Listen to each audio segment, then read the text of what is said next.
बहुत बहुत स्वागत। आप देख रहे हैं मथुरा हलचल न्यूज। आइए बढ़ते हैं आज की ताजा खबरों की ओर। सावन के अंतिम सोमवार को भगवान शिव की आराधना के लिए धर्म नगरी मथुरा में श्रद्धालुओं का सैलाब उमड़ पड़ा। प्रसिद्ध भूतेश्वर महादेव मंदिर में सुबह से ही भक्तों की लंबी कतारें देखने को मिली।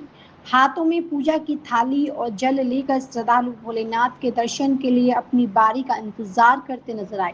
मंदिर परिसर हर हर महादेव और बम बम बोले के जयकारों से गूंज उठा। श्रद्धालुओं ने भगवान भूतेश्वर महादेव का जलाभिषेक कर बेलपत्र, दूध, पुष्प और प्रसाद अर्पित किया। भक्तों ने परिवार की सुख समृद्धि और खुशहाली की कामना की। सावन के अंतिम सोमवार को लेकर श्रद्धालुओं में विशेष उत्साह दिखाई दिया। मान्यता है कि सावन के सोमवार को भगवान शिव की पूजा अर्चना करने से मनोकामनाएं पूर्ण होती हैं। इसी आस्था और विश्वास के साथ दूर दराज से भी बड़ी संख्या में श्रद्धालु मंदिर पहुंचे। श्रद्धालुओं की भारी भीड़ को देखते हुए पुलिस और प्रशासन की ओर से सुरक्षा व्यवस्था के विशेष इंतजाम किए गए। मंदिर के आसपास पुलिस बल तैनात रहा और भीड़ को नियंत्रित करने के लिए बैरिकेडिंग लगाई गई। संदिग्ध व्यक्तियों और वाहनों पर नजर रखी गई। यातायात व्यवस्था सुचारू बनाए रखने के लिए पुलिसकर्मी लगातार व्यवस्थाओं में जुटे रहे हैं।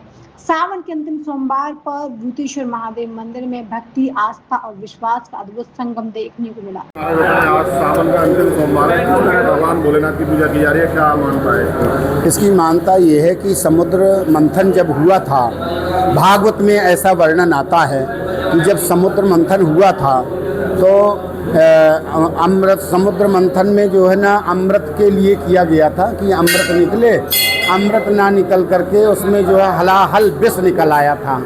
तो अब उसको जो है ग्रहण कौन करे? तो भोलेनाथ ने, क्योंकि अगर और बाकी कहीं डाल दिया जाता तो वो जो है सृष्टि को नुकसान पहुंचा सकता था।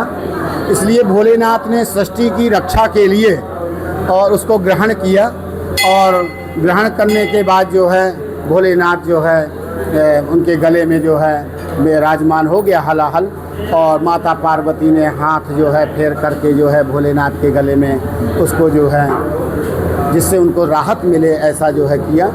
और इसके बाद जो है जब से परंपरा चली आ रही है कि भोलेनाथ को हम लोग जल से अभिषेक करते हैं और उनको जो है ठंडक पहुंचाने के सेंस के लिए भोलेनाथ संसार में वास्तव जो गंगा भी विराजमान है, इसीलिए विराजमान है। काय के लिए कि गंगा जो विराजमान हुई तो इसीलिए हुई कि भोलेनाथ को ठंडक के लिए चंद्रमा भी विराजमान किया गया। चंद्रमा भी शीतलता प्रदान करता है।